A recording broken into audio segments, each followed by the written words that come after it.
اور پل پل حضور صلی اللہ تعالیٰ علیہ وسلم کی فکر آپ کو کھائی جا رہی تھی، تو حضور صلی اللہ تعالیٰ علیہ وسلم نے آپ کا یہ عشق دیکھ کر ارشاد فرمایا تھا کہ اے ابو بکر، آج جب تو غار میں میرے ساتھ ہے تو کل حوض کوثر پر بھی میرے ساتھ ہی ہوگا۔ خواتین و حضرات، یہ حضرت ابو بکر صدیق رضی اللہ تعالیٰ عنہ کی قرآن و حدیث کی روشنی میں فضیلت اور عظمت تھی، جس کو میں نے اس لیے ذکر کر دیا کہ آپ جب حضرت ابو بکر صدیق کی بائیوگرافی کو سنیں گے، پڑھیں گے، تو پھر ایک شوق پیدا ہوگا کہ آپ ایک ایسے شخص کی بائیوگرافی سن رہے ہیں کہ جس کا ذکر قرآن و حدیث میں اتنے وقار کے ساتھ لیا گیا ہے۔ اب بات کرتے ہیں حضرت ابو بکر صدیق رضی اللہ تعالیٰ عنہ کے نام و نسب خاندان کے بارے میں۔ تو روایات ملتی ہیں کہ حضرت ابو بکر صدیق رضی اللہ تعالیٰ عنہ کا جو اصل نام تھا وہ تھا عبداللہ، اور ابو بکر یہ آپ کی کنیت ہے، اور صدیق اور عتیق یہ آپ کے القاب ہیں جو حضور صلی اللہ تعالیٰ علیہ وسلم نے اور اللہ رب العزت نے آپ کو عطا کیے ہیں۔ آپ کے والد کا نام عثمان اور کنیت ابو قحافہ ہے، اور والدہ کا نام سلمہ جن کی کنیت ام الخیر ہے، اور آپ کا سلسلہ نسب 7ویں پشت پر جا کر مرہ بن کعب پر حضور صلی اللہ تعالیٰ علیہ وسلم کے شجرے کے ساتھ مل جاتا ہے۔ اور حضرت ابو بکر صدیق رضی اللہ تعالیٰ عنہ اصحاب فیل والے واقعے سے قریب 2.5 سال بعد مکہ مکرمہ میں پیدا ہوئے تھے۔ آپ کے پیدائش کے وقت حضرت ام الخیر رضی اللہ تعالیٰ عنہ فرماتی ہیں کہ جب حضرت ابو بکر صدیق کی پیدائش ہوئی تو مجھے غیب سے آواز آئی تھی کہ مبارک ہو تمہیں اس بچے کی جس کا نام آسمانوں پر اللہ رب العزت نے صدیق رکھا ہے، اور جو اللہ کے محبوب حضور صلی اللہ تعالیٰ علیہ وسلم کا یار ہوگا، ان کا دوست ہوگا اور ان کا مددگار رفیق ہوگا۔ اور حضرت ابو بکر صدیق رضی اللہ تعالیٰ عنہ کو اللہ رب العزت نے بچپن سے ہی تمام تر برے کاموں سے، گناہوں سے پاک رکھا، اور ایسی عقل سلیم عطا کی کہ آپ غلط اور صحیح کام میں بخوبی تمیز کر لیا کرتے تھے۔ حضرت ابو بکر صدیق رضی اللہ تعالیٰ عنہ کے بچپن کا دور تھا۔ آپ کے والد آپ کو بت خانے میں لے کر گئے اور کہا کہ یہ جو بلند و بالا بت دیکھ رہے ہو یہ تمہارا خدا ہے، اے ابو بکر تم اسے سجدہ کرو۔ حضرت ابو بکر صدیق رضی اللہ تعالیٰ عنہ پہلے دیکھتے رہے کھڑے ہو کر اس بت کو کہ یہ میرا خدا کیسے ہو سکتا ہے، یہ تو پتھر کا ہے، نہ یہ بولتا ہے، نہ یہ سنتا ہے، نہ یہ دیکھتا ہے، یہ خدا کیسے ہو سکتا ہے۔ پھر حضرت ابو بکر صدیق رضی اللہ تعالیٰ عنہ اس کے پاس قریب گئے اور پھر اس سے جا کر کہا کہ میں بھوکا ہوں، مجھے کھانا کھلا، لیکن وہ بت بنا رہا اور اس نے کوئی جواب نہ دیا۔ پھر حضرت ابو بکر صدیق رضی اللہ تعالیٰ عنہ نے کہا کہ میں ننگا ہوں، مجھے کپڑے پہنا، وہ بت پھر بھی وہیں کھڑا رہا اور جواب نہیں دیا۔ پھر حضرت ابو بکر صدیق رضی اللہ تعالیٰ عنہ نے ایک پتھر اٹھایا اور کہا کہ اگر مجھے کھانا نہیں کھلا سکتا تو کوئی بات نہیں، مجھے کپڑے نہیں پہنا سکتا تو کوئی بات نہیں، کم سے کم اپنی تو حفاظت کر ہی سکتا ہے۔ حضرت ابو بکر صدیق رضی اللہ تعالیٰ عنہ نے وہ پتھر جب اس بت کے مارا تو وہ اوندھے منہ زمین پر گر پڑا۔ اتنے میں حضرت ابو بکر صدیق رضی اللہ تعالیٰ عنہ کے والد صاحب وہاں پہنچے تو دیکھا کہ بت زمین پر گرا پڑا ہے اور حضرت ابو بکر صدیق رضی اللہ تعالیٰ عنہ سامنے کھڑے ہیں۔ آپ نے فوراً حضرت ابو بکر صدیق کو لیا اور گھر پہنچے اور آپ کو ماں کے حوالے کر دیا۔ حضرت ابو بکر صدیق رضی اللہ تعالیٰ عنہ زمانہ جاہلیت میں اپنی برادری کے تمام لوگوں میں سب سے زیادہ امیر تھے۔ دولت کے ساتھ ساتھ آپ مروت و احسان، حسن کردار و اخلاق کا مجسمہ اور اپنی قوم میں بہت معزز سمجھے جاتے تھے۔ اس وقت کے قتل و قتال، مرڈر، چوری، ڈکیتی کے مقدمات، ان سب کے فیصلے حضرت ابو بکر صدیق رضی اللہ تعالیٰ عنہ ہی کیا کرتے تھے، اور یہ زمانہ جاہلیت میں ایک بہت بڑا منصب تھا، ایک بہت بڑا آپ کا لیبل تھا کہ عرب کے تمام تر جتنے بھی مرڈر کے کیسز ہوا کرتے تھے، قتل کے، چوری کے، الزامات کے اور بہت سے جرمانوں کے مقدمات بھی آپ ہی ہینڈل کیا کرتے تھے۔ حضرت ابو بکر صدیق رضی اللہ تعالیٰ عنہ نے زمانہ جاہلیت میں بھی کبھی بھی کوئی ایسا کام نہیں کیا جو اسلام آنے کے بعد اسلام میں حرام ہو، مثلا شراب پینا، زنا کرنا یا اور بھی دوسرے کام جو اسلام میں حرام بتائے گئے۔ ایک دن صحابہ اکرام نے حضرت ابو بکر صدیق رضی اللہ تعالیٰ عنہ سے عرض کی کہ اے ابو بکر کیا تم نے زمانہ جاہلیت میں کبھی شراب پی تھی؟ تو آپ نے فرمایا کہ اللہ کی پناہ میں نے کبھی زمانہ جاہلیت میں بھی شراب کو ہاتھ نہیں لگایا۔ تو صحابہ نے عرض کی کہ اس وقت تو شراب حرام نہیں تھی اور عام طور سے پی جاتی تھی، تو آپ نے کبھی شراب کیوں نہیں پی؟ تو حضرت ابو بکر صدیق رضی اللہ تعالیٰ عنہ نے ارشاد فرمایا کہ میں اپنی عزت و آبرو کی، جو اہل عرب میری عزت کیا کرتے تھے، اس کی حفاظت کرنا چاہتا تھا، کیونکہ جو شخص شراب پیتا ہے اس کی عزت و آبرو جاتی رہتی ہے اور لوگ اس کی عزت کرنا بند کر دیتے ہیں۔ خواتین و حضرات، ایک دن حضرت عائشہ صدیقہ رضی اللہ تعالیٰ عنہ سے کسی نے عرض کی کہ آپ اپنے والد حضرت ابو بکر صدیق رضی اللہ تعالیٰ عنہ کا حلیہ مبارک ہمیں بیان کریں کہ حضرت ابو بکر دیکھنے میں کیسے تھے، کیسے دکھتے تھے، کیسے چلتے تھے، کیسا جسم تھا، کیسا چہرہ تھا، کیسا رنگ تھا، یہ سب چیز آپ ہم سے بیان کریں۔ تو حضرت عائشہ صدیقہ رضی اللہ تعالیٰ عنہ نے حضرت ابو بکر کا حلیہ بیان فرماتے ہوئے ارشاد فرمایا کہ حضرت ابو بکر صدیق رضی اللہ تعالیٰ عنہ کا جو جسم مبارک تھا وہ بہت کمزور سا تھا اور چہرے پر بہت زیادہ فیٹ نہیں تھا، چہرہ پتلا تھا، گال اندر کو دبے ہوئے تھے، بال سفید تھے جس پر آپ مہندی لگایا کرتے تھے، اور انگلیوں کے درمیان گاہیاں بہت کھلی ہوئی تھیں، اور پیٹ تھوڑا سا بڑا تھا، اتنا کہ اگر آپ لنگی باندھتے تھے تو لنگی کھسک کر نیچے کمر پر آ جایا کرتی تھی۔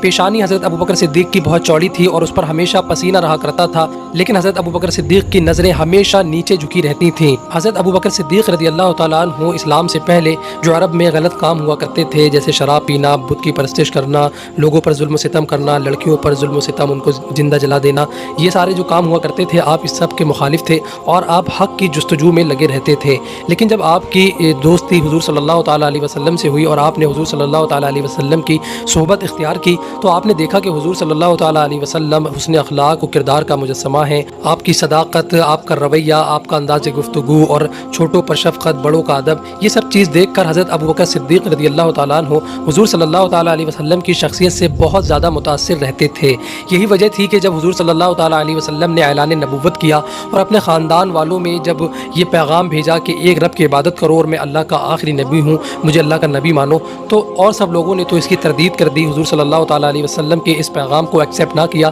لیکن حضرت ابوبکر صدیق رضی اللہ تعالیٰ عنہ نے جب اس کو سنا تو آپ نے فوراً اسلام قبول کر لیا، اور آپ نے کہا کہ جو شخص اپنے دنیاوی معاملات میں جھوٹ نہیں بولتا، میں بچپن سے حضرت محمد صلی اللہ تعالیٰ علیہ وسلم کے ساتھ ہوں، کبھی انہوں نے دنیاوی کسی بھی فائدے کے لیے دنیاوی کسی معاملے میں جھوٹ نہیں بولا ہے، تو یہ شخص اللہ اور اس کے رسول کے بارے میں جھوٹ کیسے بول سکتا ہے؟ اور حضرت ابوبکر صدیق رضی اللہ تعالیٰ عنہ تمام تر صحابہ میں، تمام مردوں میں سب سے پہلے اسلام میں داخل ہوئے۔ حضرت ابوبکر صدیق رضی اللہ تعالیٰ عنہ اللہ کے رسول سے کتنی محبت کیا کرتے تھے، آپ اندازہ لگا سکتے ہیں کہ جب مسلمانوں کی تعداد 40 ہوئی تو حضرت ابوبکر صدیق نے اللہ کے رسول سے عرض کی کہ یا رسول اللہ، ہم کیوں نہ اسلام کی تبلیغ کریں، اسلام کو اعلانیہ لوگوں میں ظاہر کریں اور لوگوں کو اسلام کی طرف بلائیں؟ تو پہلے تو حضور نے منع فرمایا، لیکن حضرت ابوبکر نے بہت زیادہ اصرار کیا تو حضور صلی اللہ تعالیٰ علیہ وسلم نے اجازت دے دی۔